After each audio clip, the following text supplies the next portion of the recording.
وَلِكُلٍّ وِجْهَةٌ هُوَ مُوَلِّيهَا فَاسْتَبِقُوا الْخَيْرَاتِ أَيْنَمَا تَكُونُوا يَأْتِ بِكُمُ اللَّهُ جَمِيعًا إِنَّ اللَّهَ عَلَى كُلِّ شَيْءٍ قَدِيرٌ. Bismillahirrahmanirrahim. Assalamualaikum warahmatullahi wabarakatuh. Alhamdulillah nahmadullah asyhadu an la ilaha illallah wahdahu la syarika wa la niddalah wa asyhadu anna Muhammadan abduhu wa rasuluhu alladzi la nabiyya ba'da. Allahumma shalli wa sallim wa barik ala nabiyyina Muhammad wa ala alihi wa ashabihi ajmain, amma ba'd. Faqad qala ta'ala a'udzu billahi minasyaitonir rajim ya ayyuhalladzina amanu taqullaha wa kunu ma'as shadiqin. Wa qala aidha ya ayyuhalladzina amanu taqullaha wal tanzur nafsum ma qaddamat lighad wattaqullaha innallaha khabirum bima ta'malun. Fa inna khairal hadis kitabullah wa khairal huda huda nabiyina Muhammadin sallallahu alaihi wasallam.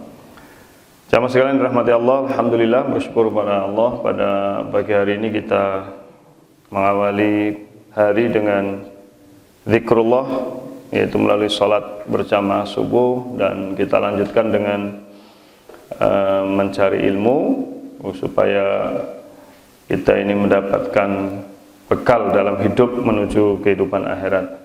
Kita hari ini akan bahas tentang amalan-amalan sunnah di bulan Zulhijjah. Ya, nanti otomatis kurban itu menjadi salah satu bagian dari amalan sunnah tersebut. Ya. Kita awali kajian dengan surat ini atau ayat 36 secara umum dulu. Ya, Allah Ta'ala berfirman di sini, Inna 'iddatash syuhur 'indallahi 12 syahran fi kitabillah yauma khalaqas samawati wal ard minha arba'atun hurum dzalikad dinul qayyim fala tadlimu fihinna anfusakum wa qatilul musyrikina kaffah kama yuqatilunakum kaffah wa'lamu annallaha ma'al muttaqin. Surat At-Taubah ayat 36 ini, ya kurang lebih maknanya ini, sesungguhnya bilangan bulan di sisi Allah dalam setahun maksudnya ada 12 bulan. Dalam ketetapan Allah, di waktu Allah menciptakan langit dan bumi, di antara 12 bulan itu ada 4 bulan haram atau bulan mulia. Itulah ketetapan agama yang lurus, janganlah kalian menganiaya diri kalian dalam bulan yang 4 itu, dan perangilah kaum musyrikin itu semuanya sebagaimana mereka pun memerangi kamu semuanya, dan ketahuilah bahwasanya Allah bersama orang-orang yang takwa. Ya, ayat ini yang mau kita bahas di sini adalah pada kalimat dari 12 bulan itu ada apa? 4 bulan haram atau bulan mulia. Dulu sudah pernah saya bahas, ada sedikit kekurang tepatan ya, bahwa kadang-kadang kita menyebut bulan Ramadan sebagai bulan apa? Mulia. Padahal bulan Ramadan itu sesuai hadis bukan bulan mulia, tapi bulan mubarak, ya, bulan yang penuh keberkahan. Sedangkan bulan mulia itu 4 bulan ini. 4 bulan ini dijelaskan dalam hadis riwayat Imam Bukhari dalam kitab Tafsiril Quran nomor 4294 ini dari Abu Bakrah. Inna zaman qad istadara ka hayatihi yawma khalaqas samawati wal ard as-sana 12 syahran minha arba'atun hurum. Thalathun mutawaliyatun Zulqa'dah wa Zulhijjah wa al-Muharram, ini wal Muharram maksudnya, wa Rajabu Mudhar alladzi ma baina Jumadai wa Sa'ban. Jadi artinya sungguh zaman telah berputar, gitu ya, waktu telah berputar sebagaimana lazimnya Allah menciptakan langit dan bumi, setahun ada 12 bulan, diantaranya 4 bulan haram atau mulia. Apa 4 bulan mulia itu? 3 bulan berurutan, yaitu Zulqa'dah, Zulhijjah, Muharram, dan satu lagi adalah bulan Rajab yang terpisah ya, di antara bulan Jumadi dan Sya'ban. Nah, ini jadi ada 4 bulan mulia di sini, yaitu Zulqa'dah, Zulhijjah, Muharram, dan Rajab. Dan sekarang kita sudah masuk tanggal ke 11 sudah. 11 bulan apa? Zulqa'dah. Jadi kita sudah tanpa kita, mungkin sebagian kita baru tahu, sebagian juga mungkin tahu tapi tidak begitu perhatian gitu. Ya, kalau sekarang kita sudah memasuki bulan apa? Mulia. Sudah 11 hari. Nah, ada apa dengan bulan mulia ini? Ya, ini lanjutan ayatnya. yang tadi surat apa At-Taubah 36. Nah ini. Tadi kan saya sudah warnain khusus, fala tadlimu fihinna anfusakum itu kan. Jadi itulah ketakwaan agama yang lurus, maka janganlah kalian menganiaya diri kalian dalam bulan yang 4 itu. Jadi ada larangan secara khusus di bulan apa? Mulia. Bulan haram ini. Larangannya apa? Dalam tafsir di sini disebutkan yang dimaksud dengan jangan kalian mendolimi diri kalian sendiri di bulan itu apa? Ini beberapa tafsir saya ambil. Pertama tafsir At-Tabari, wa amma qaluhu fala tadlimu fina anfusakum fa inna ma'nahu fala ta'sullaha fiha wa la tuhillu fihinna ma haramallahu 'alaikum fataqsibu anfusakum ma la qibala laha bihi min sukhtillah wa iqabih. Jadi kurang lebih artinya begini. Adapun firman Allah, jangan kalian mendolimi pada bulan-bulan itu diri kalian, maknanya apa? Jangan kalian berbuat maksiat kepada Allah di bulan itu, jangan kalian menghalalkan di bulan itu apa yang Allah haramkan. Maka kalau kalian lakukan itu, maksudnya kalian akan memperoleh kemurkaan Allah dan siksanya yang sangat besar yang tidak ada bandingannya gitu. Jadi artinya berbuat kemaksiatan, berbuat dosa di bulan mulia itu lebih besar dosanya dibanding di bulan-bulan yang lain, gitu ya. Ini yang warna putih juga, lihat ini. Ya. Qala adzulm al-amalu bima'asillah. Yang namanya zalim itu beramal untuk mendurhakai Allah Taala dan meninggalkan ketaatannya. Sedangkan dalam tafsir berikutnya di sini, fa inna dzulma fil asyhuril hurum a'dhamu khati'atan wa wizran minadz-dzulmi fi ma siwaha. Wa in kana dzulmu ala kulli hal 'aziman walakin Allah yu'azzim min amrihi ma syaa. Ya. Jadi yang dimaksud jangan kalian berbuat aniaya di bulan itu artinya apa? Sesungguhnya perbuatan zalim yang dilakukan di bulan-bulan mulia itu akan lebih besar kesalahan dan lebih besar dosanya dibanding perbuatan zalim yang dilakukan di luar bulan itu. Walaupun perbuatan zalim itu bagaimanapun juga tetap besar dosanya, tetapi khusus di bulan-bulan itu lebih besar lagi. Itu. Karena Allah itu berkehendak penuh. Bagaimana Allah mengkhususkan suatu waktu untuk melakukan kebaikan, mengkhususkan suatu waktu untuk meningkatkan pahalanya, gitu. Mengkhususkan suatu waktu untuk meningkatkan dosanya itu. Ya. Ini tafsir apa? At-Tabari. Adapun dalam tafsir Ibnu Katsir rahimahullah sebenarnya maknanya sama, hanya dalam kalimat yang berbeda ya. Qala Qatadah, ini Imam Ibnu Katsir mengutip ucapannya Imam Qatadah, al-amalus shalih a'dhamu ajran fil ashhuril hurum wadh-dhulm fihinna a'dhamu minadh-dhulmi fi ma siwahun wa in kana dhulm ala kulli hal 'adiman. Maaf, ini tafsir Baghawi dulu. Dalam tafsir Al-Baghawi ya, beliau mengutip pendapatnya Imam Qatadah bahwa amal soleh yang dilakukan di bulan haram itu akan lebih besar pahalanya. Ya. Demikian juga perbuatan dosa yang dilakukan di bulan itu juga akan lebih besar apa? Dosanya dibanding di bulan-bulan yang lain. Walaupun perbuatan zalim itu bagaimanapun juga tetap dosanya besar. Jadi kalau di sini Imam Al-Baghawi menambahkan satu hal bahwa tidak hanya perbuatan dosa yang besar, tetapi amal soleh pun besar pahalanya, gitu ya. Amal soleh pun besar pahalanya. Kayak ini namanya mafhum mukhalafah. Mafhum mukhalafah itu apa? Hukum kebalikannya. Jadi kalau contoh di sini, kalau dosanya besar, otomatis juga pahalanya besar, gitu ya. Kemudian Imam Ibnu Katsir rahimahullah di sini menafsirkan, ini saya yang warnai putih ini berarti yang intinya ya. Jadi fala tadrimu fina anfusakum ay fi hadhil ashhurul hurum muharramah ya li'annaha akadu wa ablaghu fil ismi min ghairiha.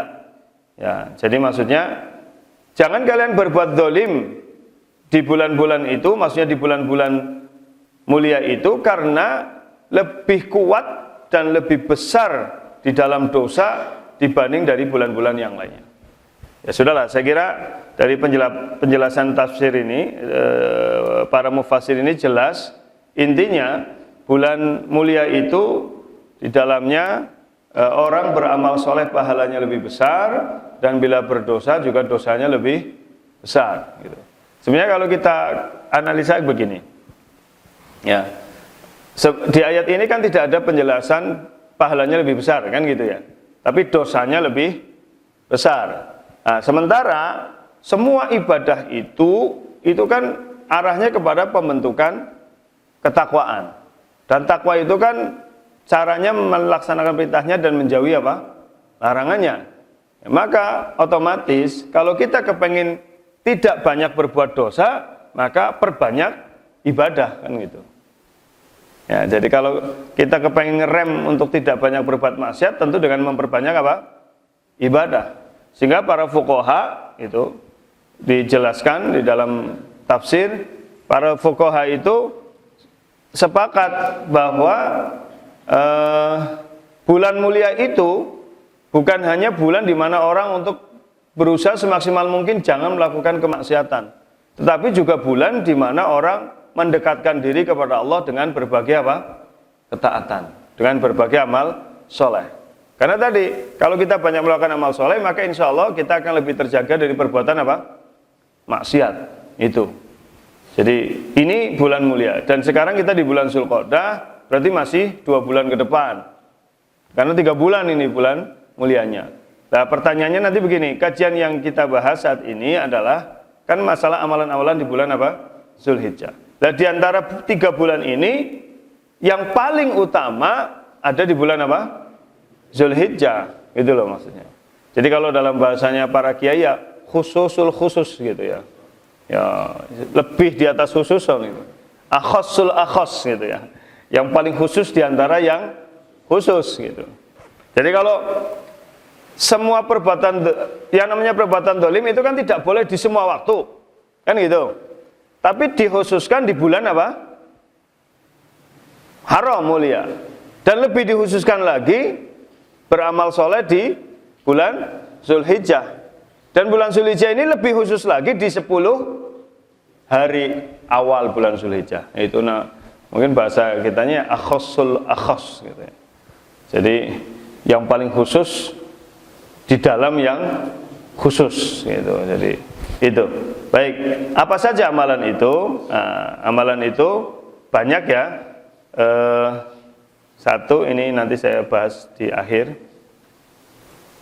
Yang ini yang Idul Adha, arti Idul Adha. Ini. Satu ini.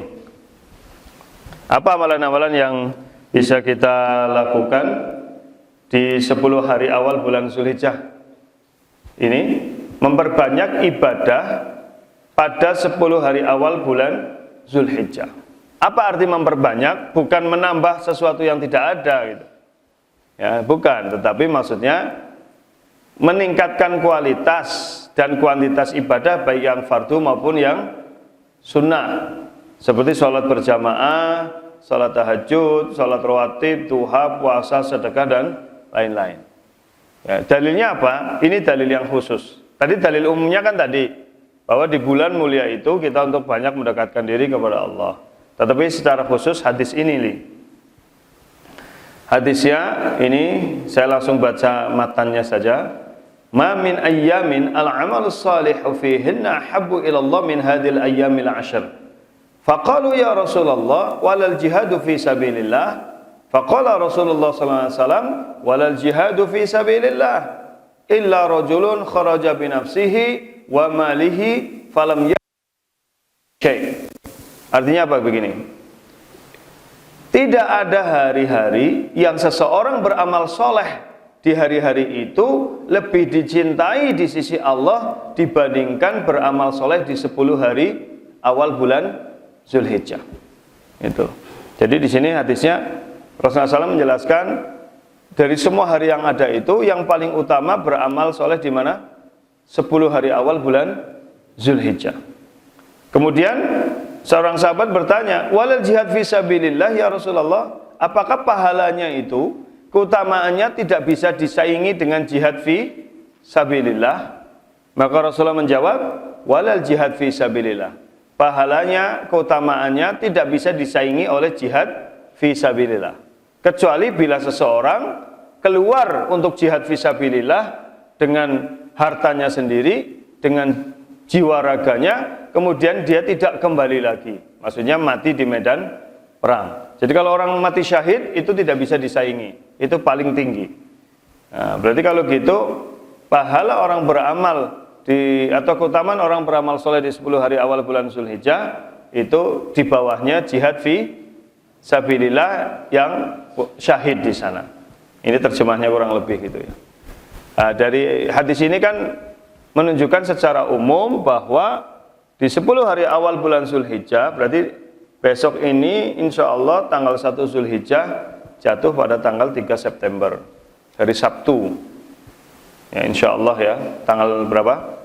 3 September atau hari Sabtu. Itu berarti mulai Jumat Maghrib. Jadi mulai Jumat Maghrib, malam Sabtu itu sudah menjadi waktu yang akhosul akhos gitu ya. Jadi waktu yang khusus untuk orang beramal soleh sampai tanggal berapa? 13 ya. Sampai tanggal berapa? 12 ya. 12 September.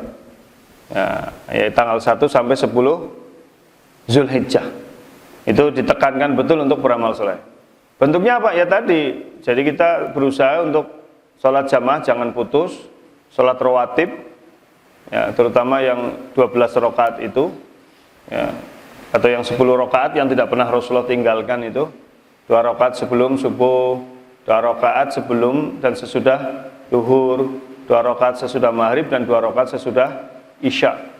Itu kan sudah 10.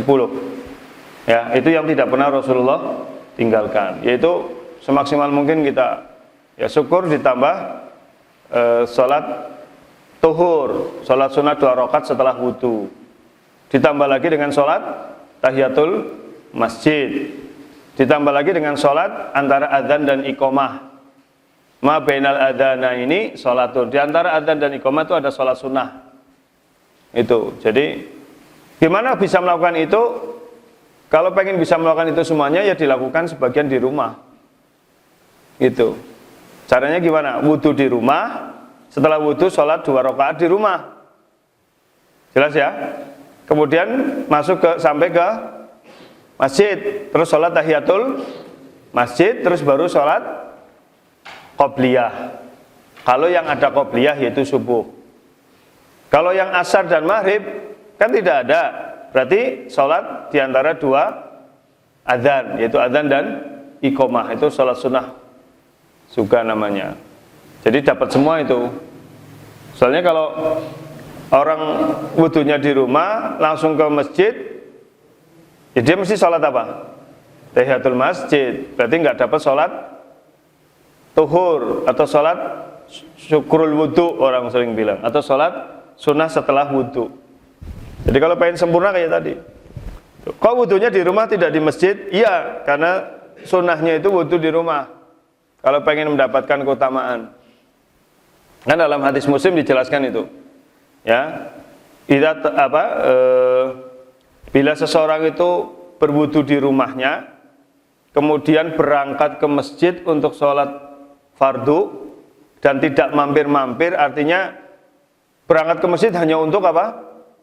Sholat, tidak ngendong, tidak mampir, kemudian masuk masjid sholat tahiyatul masjid, ya, kemudian dia nunggu sampai qomat, tidak melakukan hal-hal yang tidak benar dan tidak batal wudunya, maka dia akan mendapatkan keutamaan setiap langkahnya menghilangkan satu pahala,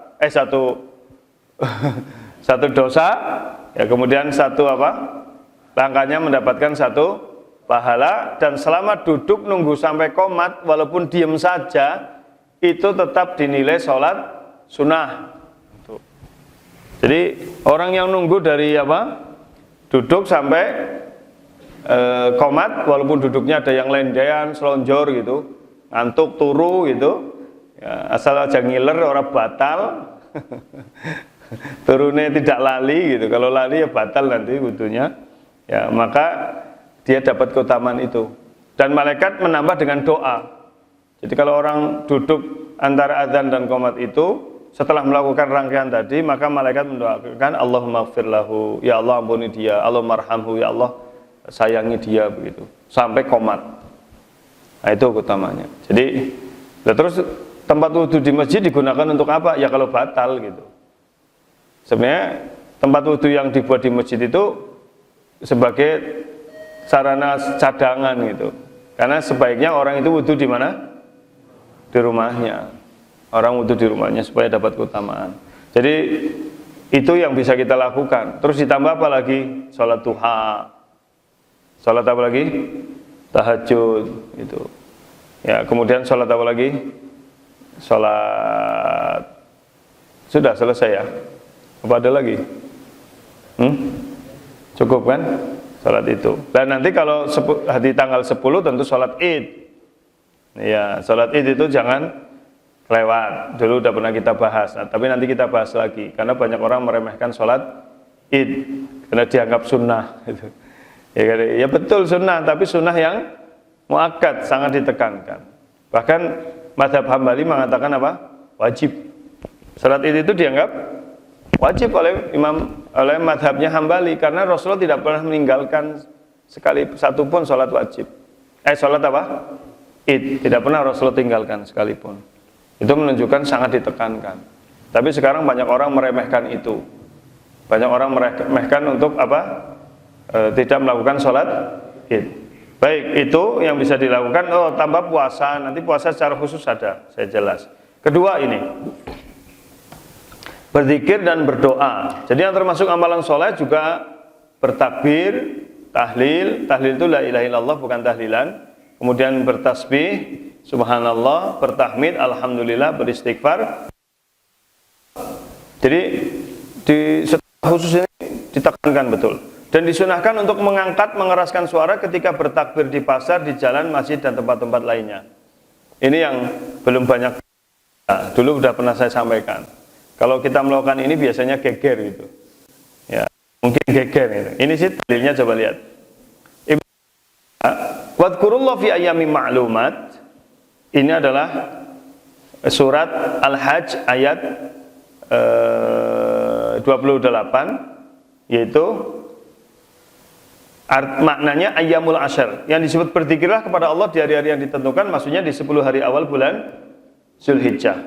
Sedangkan wadkurullaha fi ayyami ma'dudat, dan berzikirlah pada hari-hari yang telah ditentukan, yang berbilang, yaitu surah Al-Baqarah 203, yaitu artinya hari-hari apa? Tasyrik. Ibnu Umar dan Abu Hurairah keluar menuju pasar pada 10 hari awal Zulhijjah untuk bertakbir, dan orang-orang pun ikut bertakbir dengan takbir keduanya. Coba. Jadi takbir dengan suara keras itu sudah bisa dimulai dari tanggal 1 Zulhijjah. Bukan hanya pada malam Idul Adhanya toh. Itu bahkan itu tadi. Jadi dalam riwayat Ibnu Umar dan Abu Hurairah ketika ke pasar itu takbir sampai suaranya didengar orang-orang. Lah orang-orang di pasar mendengar takbir keduanya ikut bertakbir. Coba nyenengan ke pasar takbir. Padahal dalilnya ngaji yang susah gitu. Ya, nah dari sini gini. Jelaskan ini ya. Jadi memang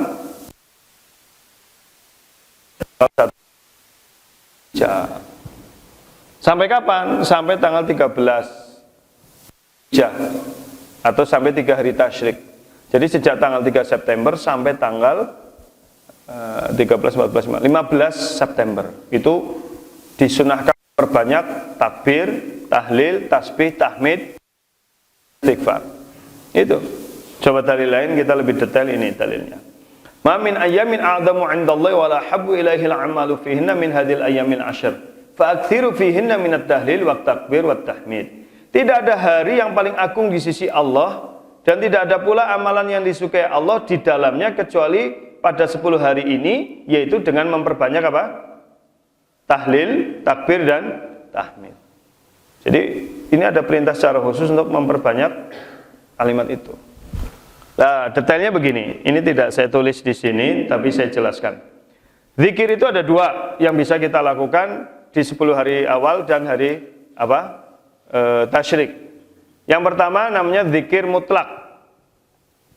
Apa arti zikir mutlak? Zikir mutlak itu adalah zikir yang diucapkan tidak ada batasan bilangan, tidak ada batasan waktu, tidak ada batasan tempat, kecuali kuburan dan WC maksudnya.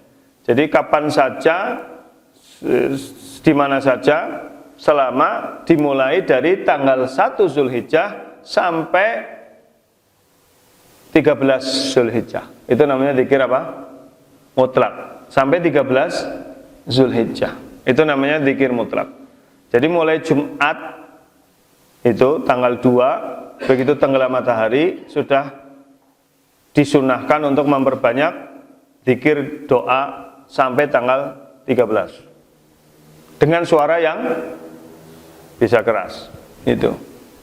Ya silakanlah. Ini memang mau kita amalkan penuh ya susah.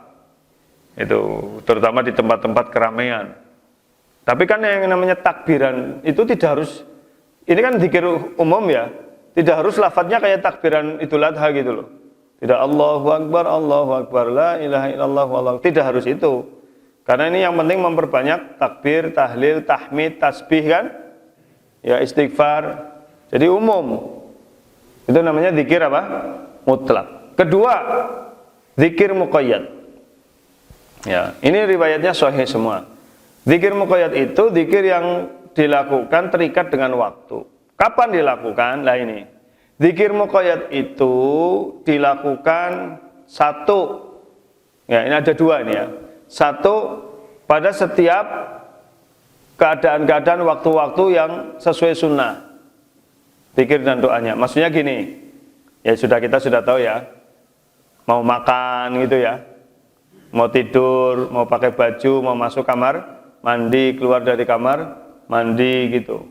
Mau berhubungan suami istri, mau keluar dari rumah, bismillahirrahmanirrahim, Allah, mau bepergian, masuk ke rumah, masuk ke masjid, itu satu. Itu namanya zikir apa? Dan doa muqayyad. Itu jadi berbagai macam doa dan zikir yang mengawali sebuah perbuatan atau mengakhiri. Yang kedua, zikir muqayyad itu adalah takbir dimulai sejak subuh tanggal 9 Zulhijjah. Tolong itu dicek, diperhatikan, bukan dicek. Jadi dimulai setelah sholat subuh tanggal 9 Zulhijjah yang dilakukan setiap sholat wajib sampai asar di tanggal 13 Zulhijjah. Saya ulangi. Jadi takbir muqayyad itu, zikir muqayyad dilakukan sejak selesai sholat subuh tanggal 9. Ya, terus duhur, asar, maghrib, isya sampai asar tanggal 13. Setiap selesai sholat mengucapkan takbir. Nah itu yang jadi khilafiyah kan, boleh dipimpin imam atau tidak itu. Sebagian membolehkan untuk ketertiban, sebagian tidak usah dipimpin imam tapi sendiri dengan suara yang cukup didengar orang lain. Bilangannya tidak ada, bisa 1, bisa 2, bisa 3 gitu ya. Jadi besok berarti mulai tanggal berapa? Kalau tanggal 9 itu tanggal berapa? Kalau tanggal 3 itu tanggal 1, 3, 4, 5, 6, 7. Assalamualaikum warahmatullahi itu ya, kemudian membaca apa? Takbir itu. Takbirnya bisa sekali, 2 kali, 3 kali. Sampai hari tasyrik yang ketiga, itu tanggal 13 sholat asar. Itu namanya zikir muqayyad. Saya kira sudah jelas ya, nanti bisa diamalkan itu. Ya tidak mengapa kalau kemudian imam sebagai pembelajaran memberikan ilmunya dulu ke jamaahnya, kemudian bisa ya untuk kerapian memimpin di awal, nanti selanjutnya bisa sendiri-sendiri gitu. Ya. Jadi kalau di masjid ini kemarin biasanya kita lakukan sejak tanggal 10. Ya, tapi ini sudah kita jelaskan, nanti insya Allah mulai tanggal 9 kita mulai zikir, mulai takbir maksud saya. Ya, jadi imam. Apakah harus dipimpin tidak. Tadi saya bilang, sendiri-sendiri juga tidak mengapa gitu. Ya, tidak harus dipimpin oleh imam. Bilangannya berapa tidak ada batasannya, terserah. Ya, saya ulangi. Zikir ada dua, zikir mutlak bisa dilakukan kapan saja, tidak terikat, jadi sepanjang saat lah. Kemudian yang kedua zikir muqayyad ada dua, satu doa-doa dan zikir khusus pada setiap mengawali atau mengakhiri sesuatu. Yang kedua adalah takbiran dimulai setelah sholat subuh pada tanggal 9 Zulhijjah sampai setelah sholat asar pada tanggal 13 Zulhijjah. Dan zikir itu, takbiran itu dibaca setiap kali selesai sholat fardu saja. Makanya muqayyad karena terikat setelah sholat fardu saja. Itu berbeda dengan zikir yang apa tadi? Mutlak. Baik. Kemudian yang ketiga, berpuasa. Ya. Ini yang paling utama adalah puasa Arafah. Di sisi Allah berapa? Mengampuni sesudahnya. Nah, memang di hadis ini bunyinya Arafah. Apakah puasa Arafah kan pada saat wukuf bagi negara yang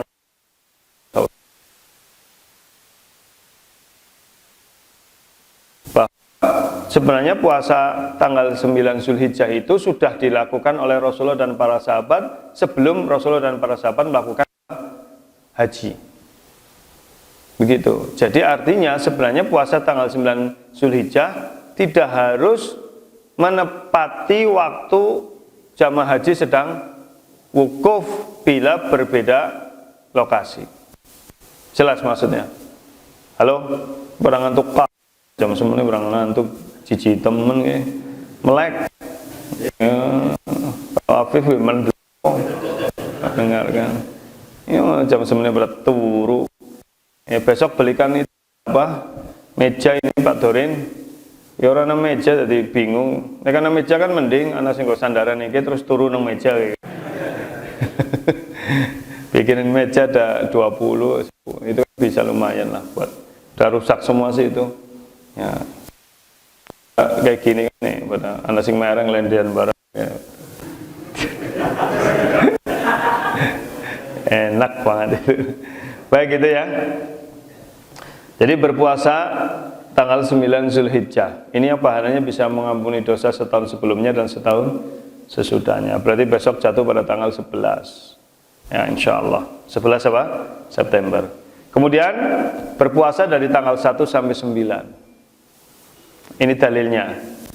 Ya, karena Rasulullah SAW yasumutis adil hijjah. Bahwa Nabi SAW berpuasa 9 hari awal bulan Zulhijjah. Jadi dari tanggal 1 sampai 9. Tapi ada riwayat begini, lihat. Dari Aisyah bahwa ma ra'aitu Rasulullah SAW shaiman fil asyiqat. Aku tidak pernah melihat Rasulullah SAW berpuasa pada 10 hari awal bulan Zulhijjah sama sekali. Loh, ini kok kayak bertentangan hadis ini? Tidak. Karena ini penjelasannya. Maksudnya bahwa riwayat Aisyah tadi menjelaskan ya riwayat itu karena kekhawatiran umatnya menganggap puasa itu apa? Wajib. Ya. Kemudian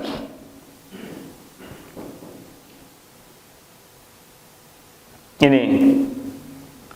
Jadi penjelasan lebih detailnya ini, Imam Ahmad menjelaskan maksud riwayat Aisyah adalah Nabi SAW tidak berpuasa penuh selama 10 hari. Sedangkan maksud riwayat Hafsah adalah Nabi SAW berpuasa di mayoritas hari yang ada. Jadi kesimpulannya hendaklah berpuasa di sebagian hari dan berbuka di sebagian harinya. Jadi yang paling kuat maksudnya apa? Dari 9 hari itu tidak berpuasa full 9 hari. Ada beberapa hari yang bolong itu. Itu maknanya. Jadi bukan bertentangan. Riwayat Aisyah tadi menunjukkan kekhawatiran untuk dianggap wajib. Sedangkan riwayat Hafsah itu menunjukkan mayoritas. Itu menyatukan di antara hadis-hadis yang kelihatan bertentangan makna. Jadi maksudnya apa? Perbanyak berpuasa dari tanggal 1 sampai 9. Gitu intinya. Jadi ada yang tidak puasa lah gitu. Tidak full 9 hari, itu yang pendapat paling kuat. Tapi memang tidak ada larangan juga orang berpuasa 9 hari penuh, tidak ada larangan. Jadi kalau orang mau berpuasa tanggal 1 sampai 9 ya karena keumuman dari riwayat beramal soleh di 10 hari itu akan utama di sisi Allah Ta'ala. Gitu ya. Saya kira ini yang paling kuat, berpuasa di mayoritas hari yang ada. Nah, adapun anggapan ini, mungkin pernah mendengar istilah puasa tarwiyah ya. Ini hadisnya bermasalah. Puasa tarwiyah tanggal 8. Ya. Ini kan hadis riwayat Imam Dailami dalam Musnad Firdaus nomor 248. Ternyata hadis ini ada 2 penyakit. Penyakit pertama ini sanadnya. Jadi Rasulullah bersabda didengar oleh Ibnu Abbas. Ibnu Abbas menceritakan pada Abu Shalih menceritakan pada Kalbi, Al-Kalbi menceritakan pada Ali bin Ali Al-Himyari, menceritakan kepada Abu Syekh. Nah, di antara perawi ini yang bermasalah yang warna merah ini. Karena jadi satu Kalbi namanya Muhammad bin Sa'ib Al-Kalbi, dia adalah seorang perawi yang apa? Pendusta. Bahkan Sufyan As-Tsauri mengatakan, bukan Sufyan yang ini, ya, apa-apa hadis yang engkau dengar dariku dari jalan Abu Shalih dari Ibnu Abbas, maka hadis itu apa? Dusta. Sedangkan Imam Hakim berkata ia meriwayatkan dari Abu Shalih hadis-hadis yang maudhu atau palsu. Penyakit yang kedua ini, Ali bin Ali Al-Himyari, dia adalah rawi yang majhul. Majhul itu tidak dikenal siapa dia oleh para otomatis hadis ini lemah bahkan palsu, tidak bisa diamalkan. Maka tidak perlu berniat dan meyakini memiliki keutamaan yang khusus berpuasa pada tanggal 8 Zulhijjah. Paham maksudnya? Jadi yang tidak benar itu bila orang saya berniat puasa tanggal 8 puasa tarwiyah dan saya kalau puasa ini yakin akan diampuni dosa 1 tahun, itu hadisnya lemah. Tapi kalau kita berpuasa tanggal 8 Zulhijjah tidak berkeyakinan seperti itu, tetapi 8 Zulhijjah ini bagian dari tanggal 1 sampai 9, boleh enggak? Boleh. Itu jadi jangan salah paham. Yang tidak ada dasarnya bila seorang berniat khusus atau puasa tarwiyah, dan ini marak di Indonesia. Biasanya orang Indonesia itu puasanya 2 hari itu. Jadi puasa hari tarwiyah dan puasa Arafah itu. Jadi itu yang tidak benar. Tapi kalau berpuasa tanggal 8 sebagai bagian dari 10 hari awal bulan Zulhijjah, yaitu syariat. Tidak mengapa. Bukan tarwiyah. Ya. Lo kan sama aja substansinya, beda. Saya sudah pernah sampaikan dulu. Ya.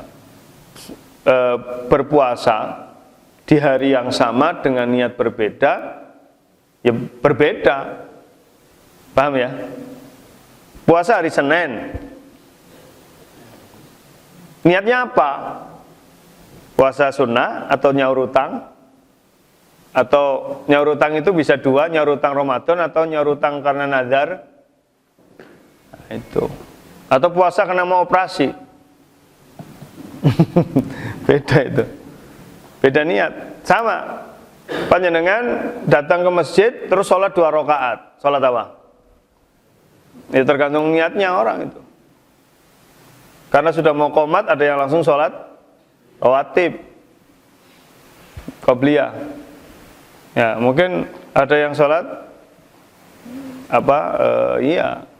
ada yang sholat tahiyatul masjid. Jadi saya kan dulu pernah sampaikan, penting ini ya, penting. Mudah-mudahan masih ingat. Fungsi niat terhadap ibadah itu ada 3. Ya, jadi niat berfungsi ada berapa? 3. Pertama apa? Tafriqun niyah, tafriqul adah wal ibadah. Atau ibadah wal adah. Yang namanya fungsi niat pertama membedakan antara kebiasaan dan ibadah. Sudah pernah saya sampaikan. Contoh yang paling gampang gitu. Contoh ini paling gampang Pak Yoko. Paling gampang contohnya. Kalau kita bangun jam 4 terus adus klebes gitu, adus semuanya. Ya, itu mandi apa? Ya, tergantung niat. Kalau malamnya habis perang begitu, ya, bukan perang melawan hawa nafsu ya, perang mengikuti nafsu. perang itu ya, habis berhubungan suami istri. Tapi karena memang sudah terbiasa setiap bangun itu mandi, maka dia begitu bangun langsung mandi. Tapi dia tidak berniat saya mandi membersihkan hadas besar. Maka pertanyaannya, hadasnya hilang nggak? Hadasnya hilang nggak? Enggak. Walaupun dia sudah mandi kemas dan sebagainya, kalau dia tidak berniat mandi ini sebagai mandi junub, maka dia tetap berjunub. Loh, mandinya dinilai mandi apa? Mandi kebiasaan. Bukan mandi apa? Ibadah. Itu bedanya. Itu bedanya. Hah? Iya, itu. Ya, Pak Wiwit kok tatapannya kayaknya nyong sering kayaknya kayak gitu. Hah? Oh, ibadah ya. Niat ya, wis ya. Oh ya. Nah itu namanya membedakan antara apa? Nanti kita bahas. Dan yang terakhir adalah kurban. Yang terakhir apa? Kurban. Amalan di bulan Zulhijjah, 10 hari awal bulan apa? Zulhijjah. Ini dalilnya sebentar.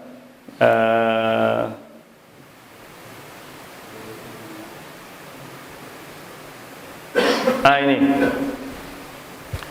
Jadi saya ulangi, tadi amalan-amalan sunnah di bulan Zulhijjah. 1. Memperbanyak ibadah. 2. Memperbanyak doa dan zikir. 3. Puasa Arafah. 4. Puasa dari tanggal 1 sampai 9 atau di mayoritas hari yang ada. 5. Apa? Salat Id. Salat Id. 6. Berkurban. Ya, jadi ini kadang-kadang saya sebut sebagai adab menyambut Idul Adha. Kalau kita pengen menyambut Idul Adha, ya lakukan 6 hal itu. 1. Memperbanyak ibadah. 2. Memperbanyak zikir dan doa. 3. Memperbanyak puasa. Ya, terus 4. Berkurban, salat Id, dan 5. Berkurban. Dalilnya ini. Yang kurban. Ya, jadi Adama yauman nahri amalan ahabbu ila Allah ta'ala min iraqatid dam.